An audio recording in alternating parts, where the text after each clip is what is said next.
Hi friends, welcome to my channel TN news. இன்னைக்கான வீடியோவில் நம்ம எதை பற்றி பார்க்க போகிறோம்னா, பிஎம்எம்ஒய் என்ற திட்டத்தின் கீழ் பார்த்தீங்கன்னா, அதாவது முத்ரா யோஜனா என்ற திட்டத்தின் கீழ் பார்த்தீங்கன்னா, தற்போது 20,00,000 ரூபாய் வந்து கடனுதவி வந்து பெற்றுக்கலாம் அப்படின்ற மாதிரி தற்போது மத்திய பட்ஜெட் கூட்டத்தொடரின் போது அமைச்சர் நிர்மலா சீதாராமன் அவர்கள் வந்து அறிவிச்சிருக்காங்க. ஸோ இந்த தகவலை பற்றி தான் நம்ம முழுமையாக பார்க்க போகிறோம். ஸோ வீடியோக்குள்ளே போகிறதுக்கு முன்னாடி நம்மளுடைய சேனலை இது வரையும் சப்ஸ்கிரைப் பண்ணாதீங்க, சப்ஸ்கிரைப் பண்ணிக்கங்க. வாங்க ஃப்ரெண்ட்ஸ், வீடியோக்குள்ளே போகலாம். ஸோ முத்ரா யோஜனா திட்டம் பார்த்தீங்கன்னா 2015ஆம் ஆண்டு பார்த்தீங்கன்னா பிரதமர் நரேந்திர மோடி அவர்களால் வந்து உருவாக்கப்பட்டது. ஸோ இந்த திட்டத்தின் நோக்கம் என்ன அப்படின்னு பார்த்தீங்கன்னா, சிறு குறு விவசாயிகளாகட்டும் அல்லது வந்து சிறு தொழில் செய்யக்கூடிய பிஸ்னஸ் மேன்ஸ்களாகட்டும் அவங்களுக்கு வந்து கடன் வசதிக்காக உருவாக்கப்பட்ட ஒரு திட்டம் தான் வந்து முத்ரா யோஜனா என்ற ஒரு திட்டம். ஸோ இந்த திட்டத்தின் கீழ் பார்த்தீங்கன்னா இதற்கு முன்பாக 10 லட்சம் வரை வந்து நீங்கள் வந்து கடன் பெற்றிருக்கலாம். தற்போது பட்ஜெட் கூட்டத்தொடர் அது 2024-25 ஆண்டுக்கு பண்ண பார்த்தீங்கன்னா 20 லட்சம் வரைக்கும் வந்து நீங்கள் வந்து கடன் பெறலாம் அப்படின்ற மாதிரி தெரிவிச்சிருக்காங்க. ஸோ எந்தெந்த தொழிலுக்கெல்லாம் நீங்கள் வந்து கடன் பெறலாம் அப்படின்னு பார்த்தீங்கன்னா, விவசாயிகளை பொறுத்தவரைக்கும் கோழிப்பண்ணை, பால் பண்ணை, தேநீர் வளர்ப்பு, தேன் வளர்ப்பு அது போன்ற தொழில்கள் விவசாயத்தை சார்ந்தக்கூடிய இந்த தொழிலுக்கெல்லாம் பார்த்தீங்கன்னா நீங்கள் வந்து கடன் பெற்றுக்கலாம்.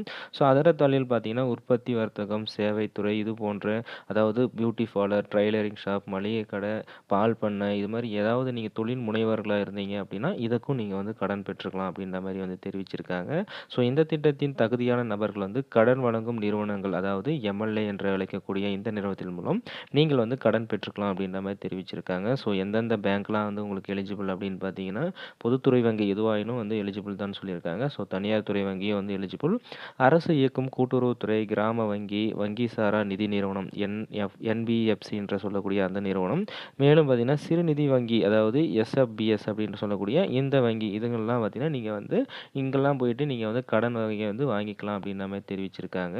ஸோ வட்டியை பொறுத்தவரைக்கும் வந்து ஆர்பிஐயோட வழிகாட்டலின் அடிப்படையில் வந்து உங்களுக்கு வந்து வட்டி வந்து வசூல் செய்யப்படும். அதாவது குறைஞ்சபட்சமாக பார்த்தீங்கன்னா 8.8% அதிகபட்சமாக 10% வரைக்கும் உங்களுக்கு வந்து வட்டி வந்து வசூலிக்கப்படும் அப்படின்ற மாதிரி தெரிவிச்சிருக்காங்க. ஸோ இதுவே பார்த்தீங்கன்னா 3 டைப்ஸ் ஆஃப் வந்து ஸ்கீம்ஸ் இருக்குது. இதே பார்த்தீங்கன்னா அதாவது சிசுன்னு ஒரு டைப்ஸ் இருக்குது, கிஷோர் மற்றும் தருண். ஸோ இதில் பார்த்தீங்கன்னா சிசுவை பொறுத்த வரைக்கும் நீங்கள் வந்து 50,000 ரூபாய் வந்து கடன் பெறலாம். அதே கிஷோர் பார்த்தீங்கன்னா 50,000லேருந்து 5 லட்சம் வரைக்கும் நீங்கள் வந்து கடன் பெறலாம். இதிலே பார்த்தீங்கன்னா தருண் பார்த்தீங்கன்னா தற்போது பார்த்தீங்கன்னா 5 லட்சத்திலிருந்து 20 லட்சம் வரைக்கும் வந்து நீங்கள் வந்து கடன் உதவி பெறலாம் அப்படின்ற மாதிரி சொல்லியிருக்காங்க.